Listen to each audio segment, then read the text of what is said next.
Hello, my name is Kamau Austin, publisher of Scoop Publications, and I'm your host today for the Scoop on Black News, where we cover different persons and businesses and community organizations and nonprofit that are doing grassroots work and doing amazing, uh, work to help economic development and community economic in the Black community. Today, I have with me Mr. Chuck Starks. Chuck Starks has a lot of experience as an entrepreneur. He is actually one of the one of the small number of people in the world that have made the Inc. 500, and he has also built his own real estate business from the ground up.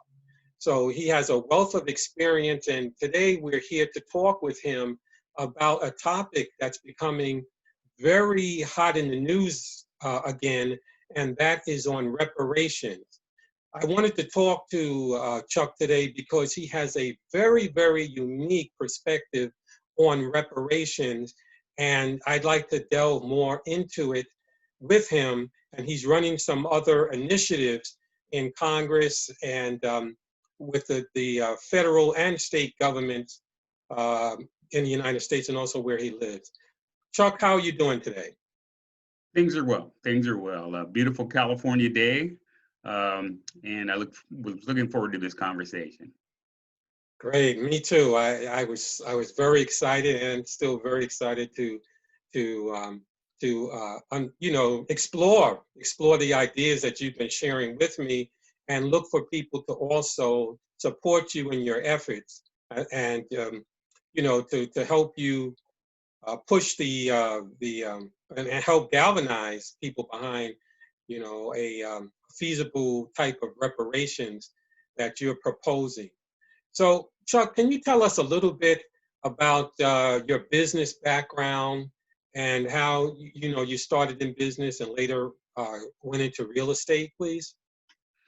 Yeah, sure. And a lot of that is covered, in my book, uh, Get Rich While Black. And actually, what I did is I started the book, and after I finished the book, then I segued right into what is it going to take for us to be successful, and that's why I've been pushing my reparations plan. But I started out in business. I was a computer programmer, and I'd been a programmer for years, and then I decided to start my own business, actually in 1980, on my 29th birthday.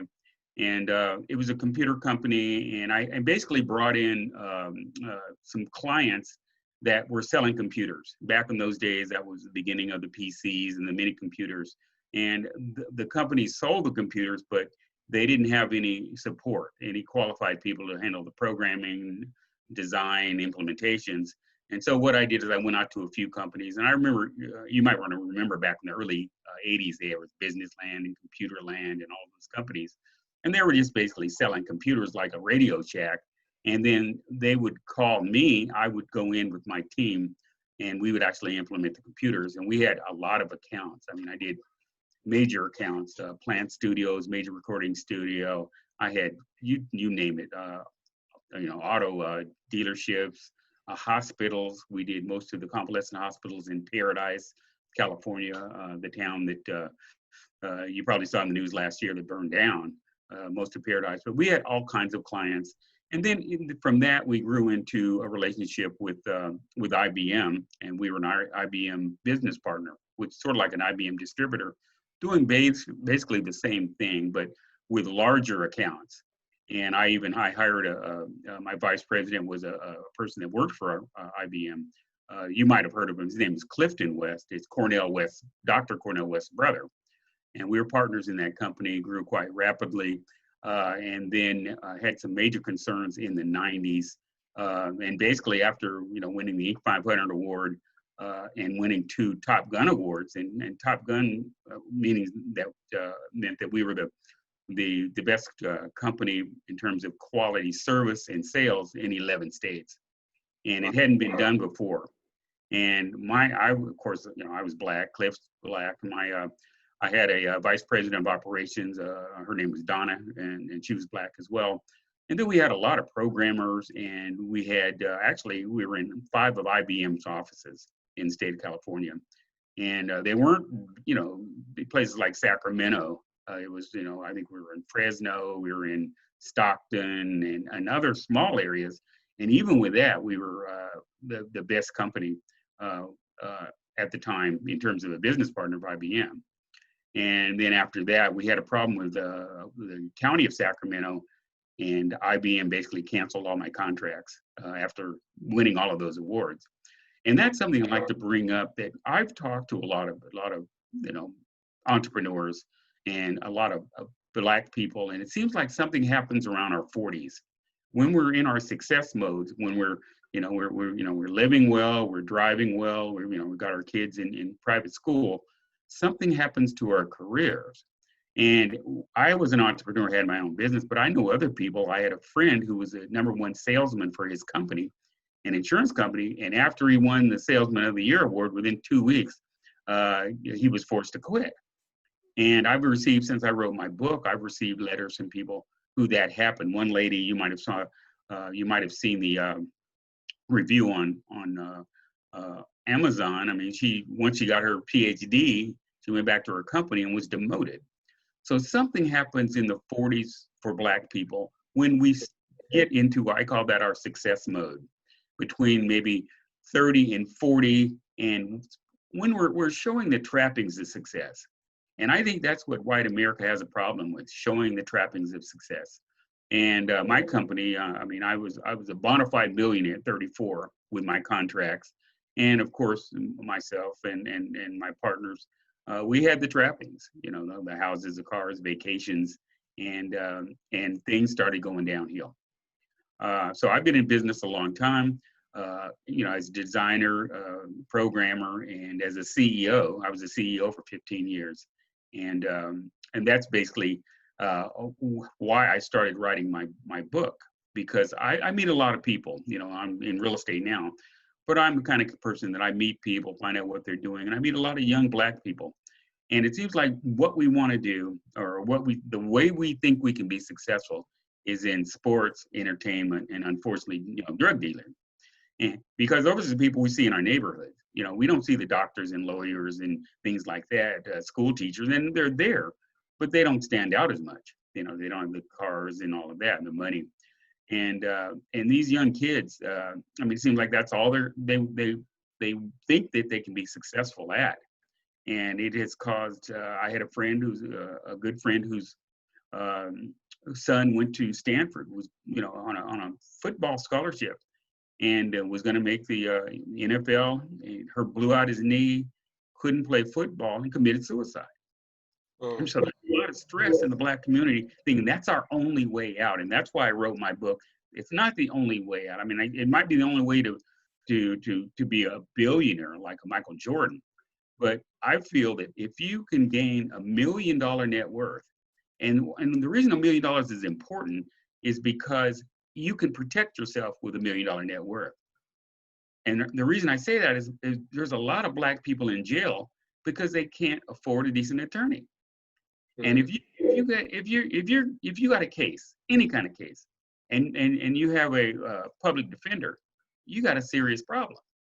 But if you have $1 million net worth, such as me and my wife, we've got more than that, I can put up a piece of property, get the best attorney in town, and probably spend little or no time in jail.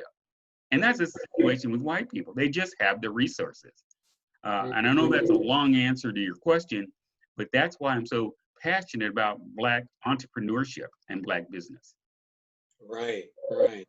Well, I know when the issue of reparation comes up, lots of times people have a tendency to think, oh boy, here comes the Blacks again. They're looking for a handout. They're looking for somebody to give them something.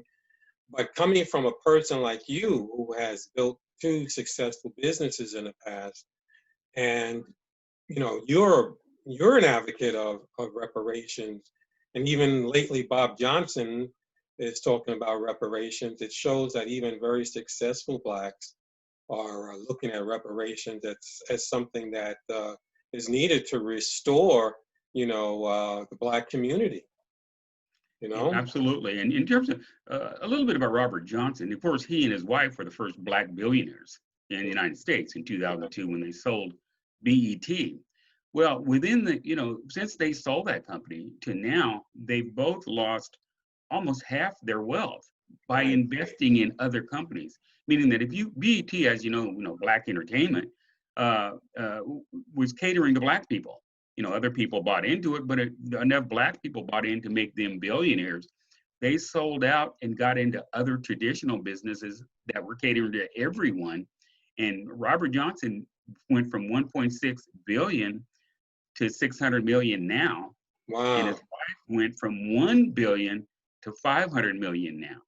Mm. So the thing is, when it comes to reparations, we're owed the money. I mean, Black people are owed upwards from 20 to 28 trillion dollars. Right. Now, the gross national product is only 20 trillion, so our chances of getting paid is very slim.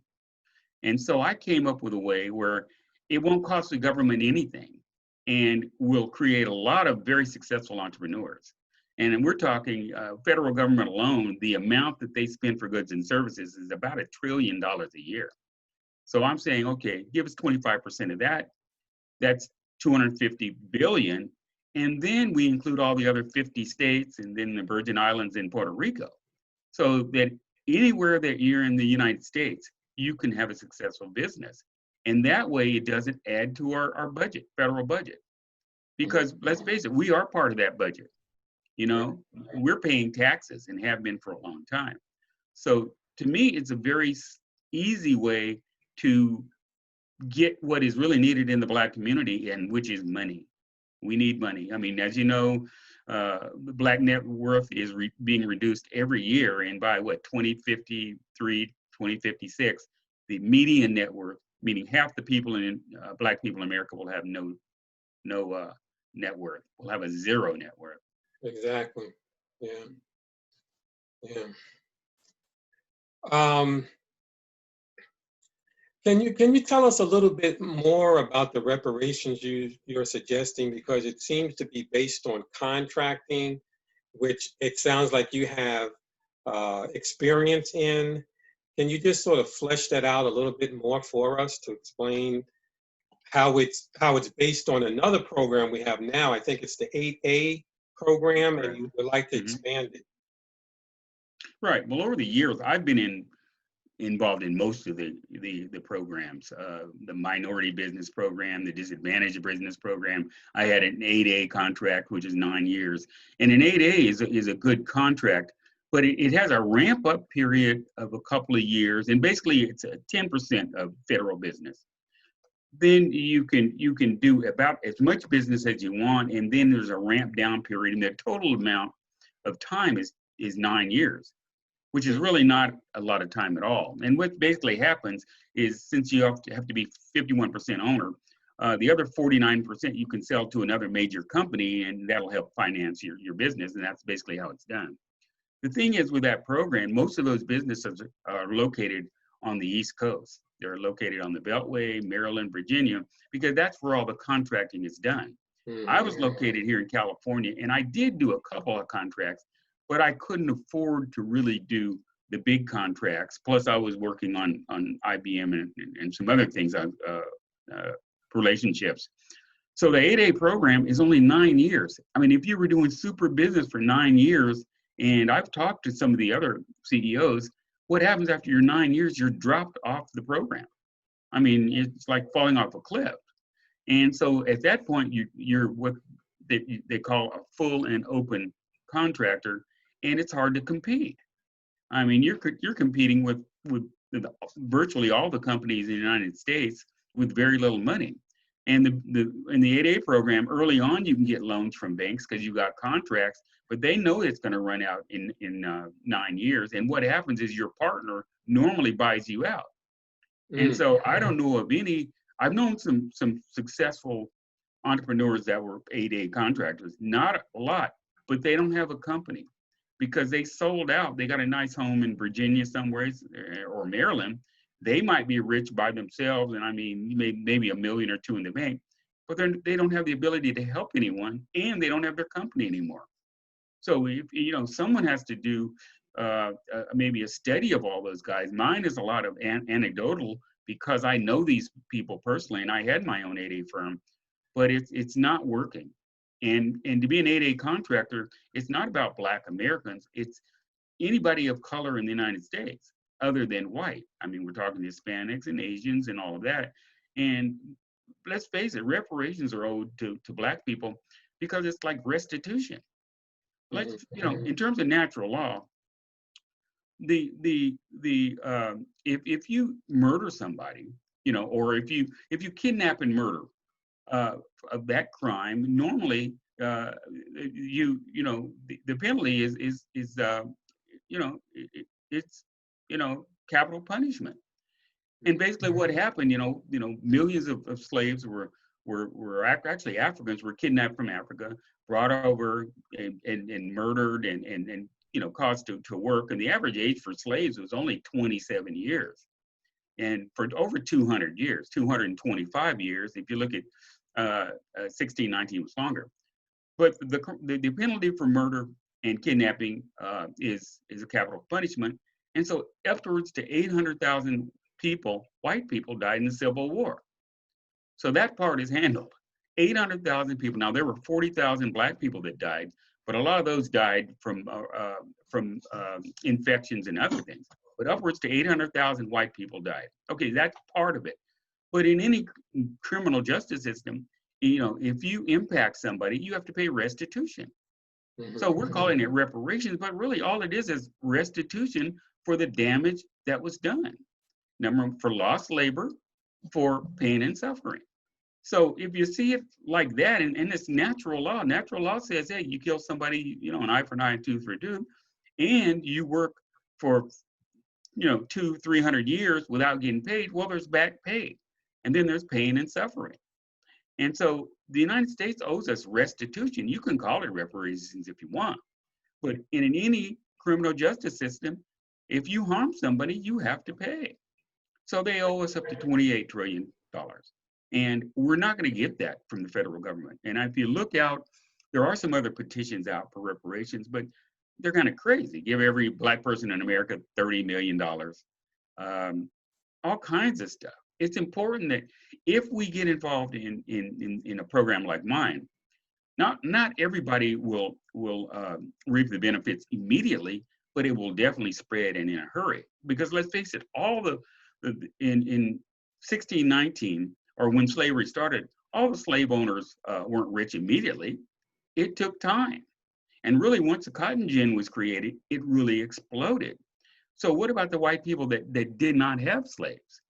They worked for the slave owner. Now they were the officers and you know and eventually possibly even married into the family and rose quicker than the slaves.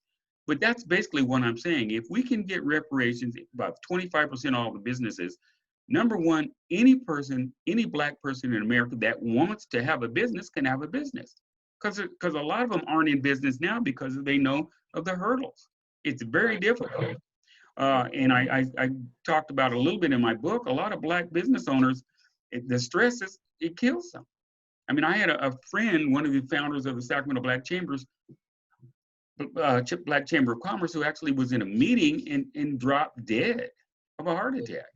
Oh my goodness. So the stress is real, it's there, and the only way we can overcome it is with a plan like mine, where there's a set aside that lasts generational.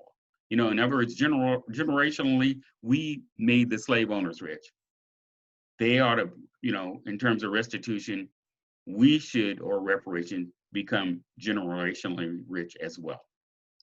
And I mean, that's basically the plan. And a lot of people, they feel that, well, we're not gonna be helped from day one.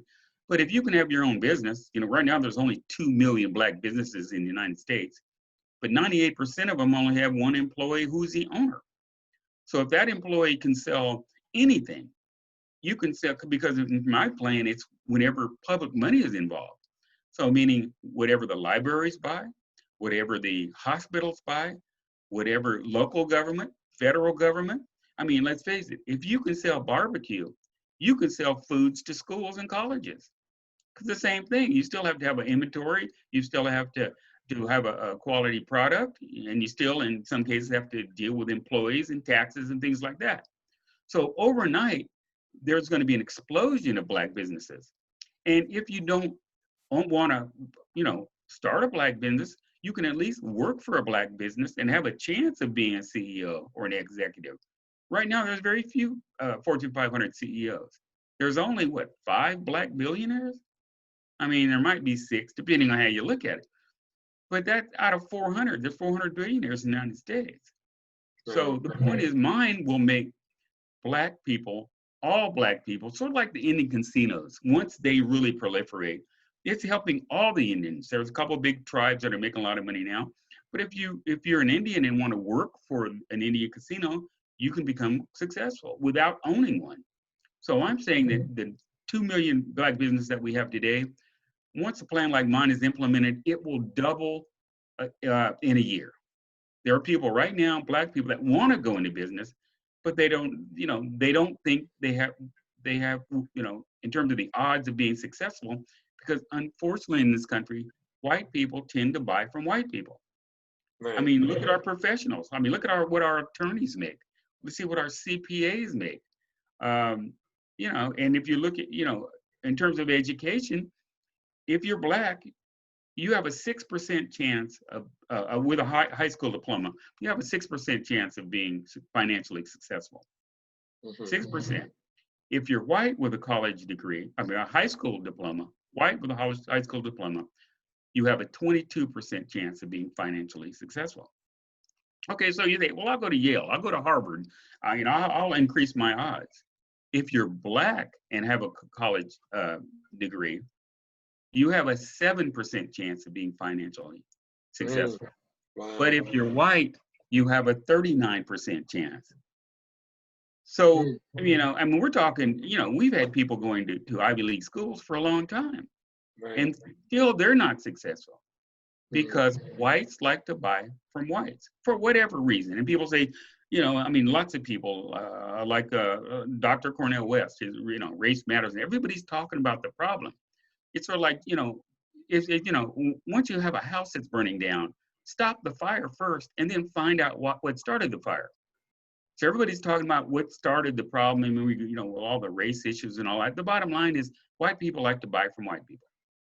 And they have the money, they have the wherewithal, and we're left without, the necessary resources.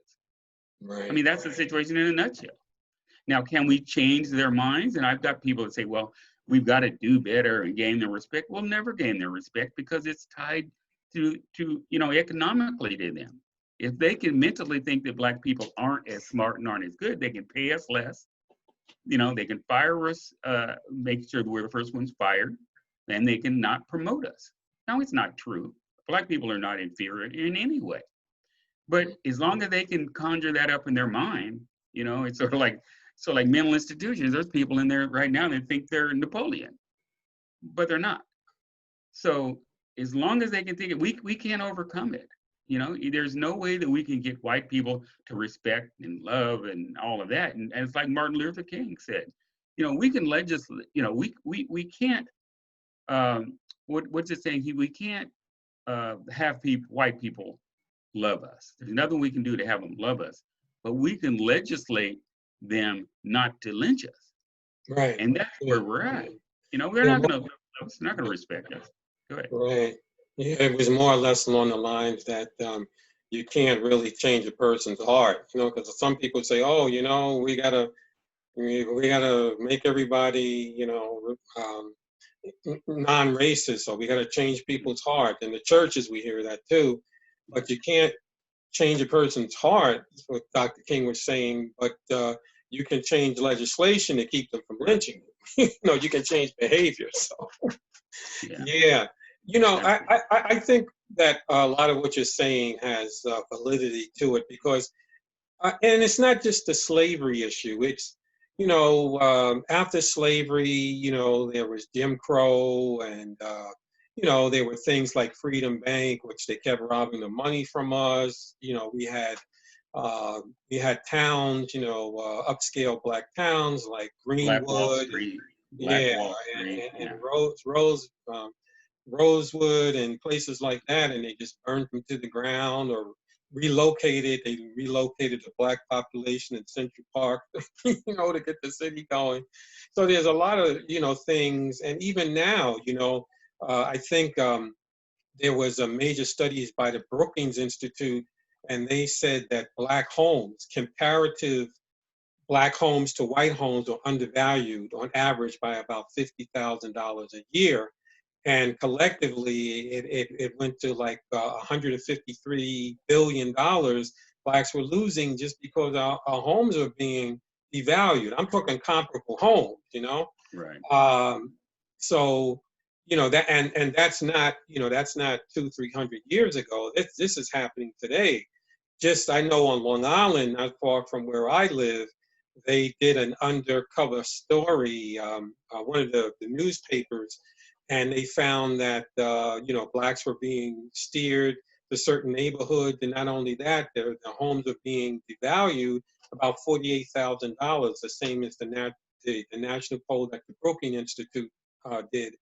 And then also, when you look at, they talk about how black businesses, most of them only have one employee, and I think the average income, well, I've seen different things on the average income, but the point I'm trying to make is that, with the little support black businesses are getting now, black businesses still employ about 1.5 million people. It's still one of the biggest employers of black people. So if we could get a cash infusion, some way, I sort of think it's a combination of reparations and also recycling our dollars into our communities. Even if we have to start,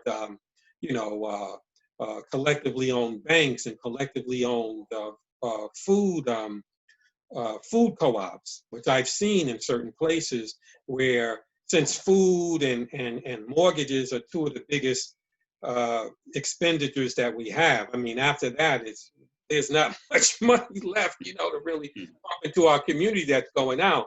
But I think reparations and starting to develop the mindset to reinvest in our communities and support our businesses.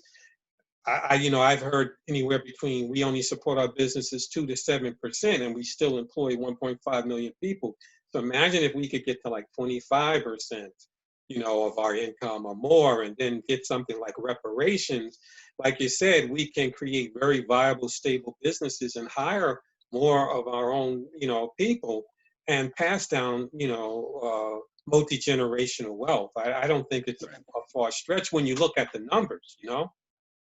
Yeah. But, we have to have the money, and I was one of the founders of the Black Chamber, and I talk to people a lot about business, and a lot of them say, Chuck, you're all about the money. And I'm saying, I'm not all about the money, but we've got to have money.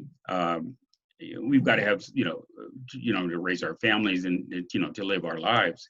Mm-hmm. And so if you look at, 1.5 million, Black people work for Black businesses, I guess that's what you were saying.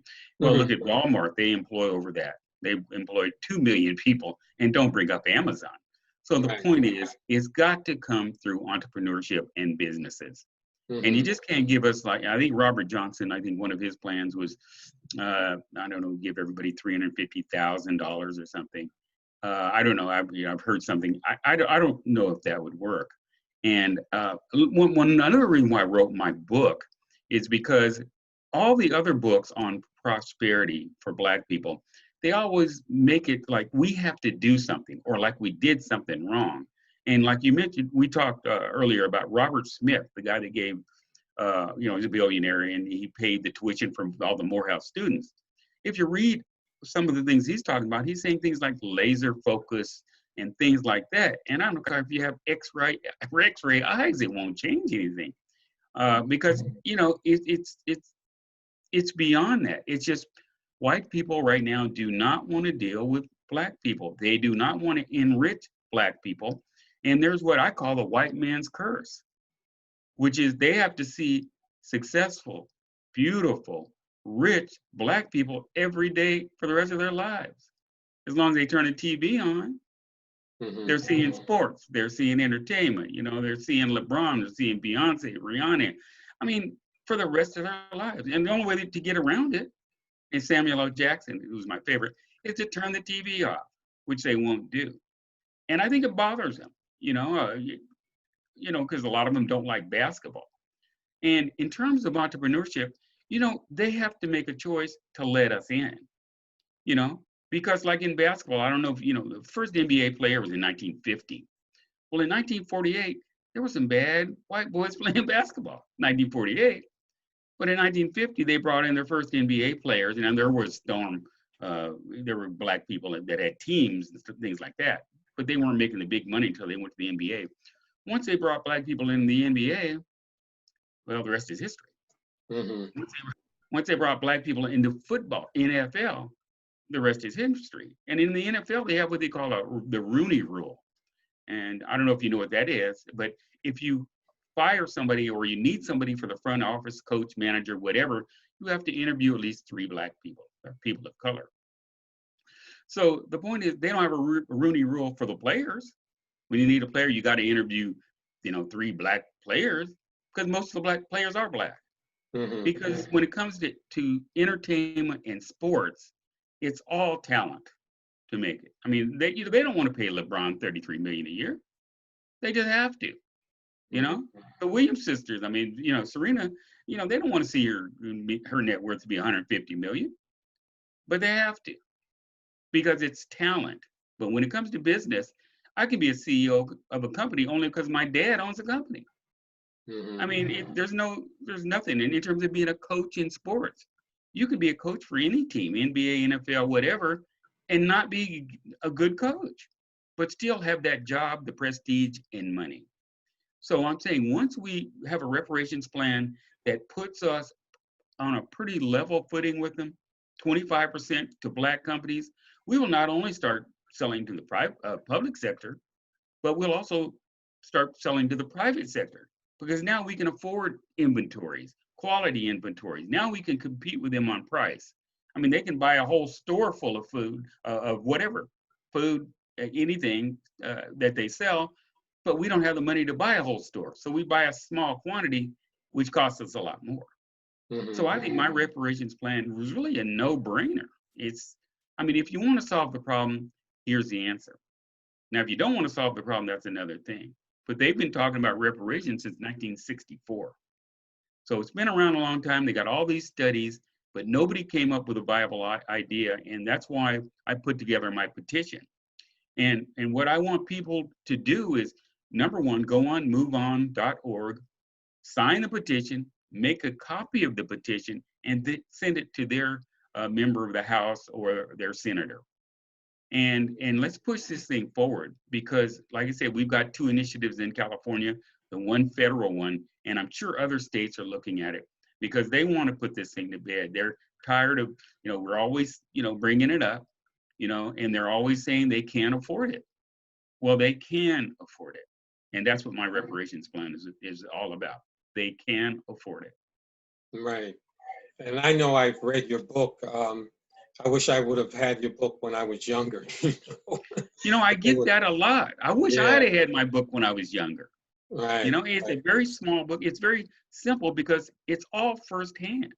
I mean, I'm not like, if you look at the other books out there, Think and Grow Rich and Think and Grow Rich, the black version with Dennis Kimbrough, they quote all these guys like, Henry Ford and J.D. Rockefeller. And I mean, it's interesting reading. But you're not going to read those books and actually put together a plan to get rich. And that's why I wrote my book. And I hear from people all the time, Chuck, if I'd have had this 20 years ago, 10 years ago, well, it's out there now. It's a very simple book. You can read it in a couple hours. I'll hold up the book for all of you that have not seen the book. And I'm going to be honest with you, I still read my own book. But every couple of months, I read that book just to refresh myself on in terms of what we have to do. And as you can see on the wall, most of my plaques, now those aren't all of my plaques that I've won by being a business person, but they're all on the wall, and I got them in boxes now. I mean, you name it, Businessman of the Year, all of this stuff. Very impressive. Even with that, I was broke at 45, as I state in my book. and not because of anything I did. So the point is, I want other Black people to be successful in life, you know, and then you can, you know, you got so many other things you can do, you know, and right now we're moving in the wrong direction. Right, right. And I want to let our listeners know that if you go to the Southeast Queen Scoop or the blacknewsscoop.com, either one of those sites, and just put in "Get Rich While Black," Chuck's book will come up in the search, in our search engine, and also on a lot of our pages. He's prominently featured in on our sites. So it's a very good book. I read it myself a couple of times, and like I said, I think it was very useful, and I wish I would have had that when I was younger. Matter of fact, I've given it to a couple of young people in their 20s, and I'm going to read it with my daughter also. So thank you for taking the time and doing that. Maybe, perhaps God led you to do it, or you were inspired, but I'm glad that you actually did it, and I think it's going to help a lot of people. Now, can you tell us again how folks can support the efforts for reparations that you're suggesting? And I'm going to put a link. I'm going to put a link on the bottom of the video too, so that you'll be able to click and go to the documentation that he has. Right. Well, it's on moveon.org. So just go to moveon.org. And then it asks, the subject, you put in reparations, and there's quite a few of them that'll come up, reparations, but mine is reparations to Black Americans without increasing the federal budget. And just go on that one, and then, sign the petition, make a copy of it, and then send it to your elected officials, no matter what state you are. And because eventually it'll get to the federal level. And so I would say that's really what we need to do. And I'm really going to stress, after our election, I'm planning to spend some time in DC, walking the halls. Hopefully there'll be a lot of Democrats around, and really press the issue. Right. Well, I hope that a lot of people hear about your unique, your unique approach to reparations. That won't cost the government anything. It's just a redirection of funds. Absolutely. Right. So, I want to wrap this up and thank you, Chuck, for taking time out of your busy schedule and sharing with us. And I hope to interview you again on maybe real estate or other aspects of business that can help our folks. I do know that I have been watching videos of other people who are talking about minority businesses and how to prepare yourself and things like that, but it just seems to be so much like red tape. You have to carry so much insurance, and you have to do this and you have to do that, and dot every I and cross every T. It's not an easy process. So maybe we can have you tell us more about that in the future, how to prepare yourself, for government contracts. Okay? Absolutely. Yeah. Anytime. Just contact me, and I'd be glad to give out the information. Since I've been in this for so long, I mean, I know it pretty well. Right. Okay, so this is Kamau Austin signing off, publisher of Scoop Publications and your host for the Scoop on Black News video program. And we look forward to seeing you in our future video interviews and broadcasts. Have a nice week.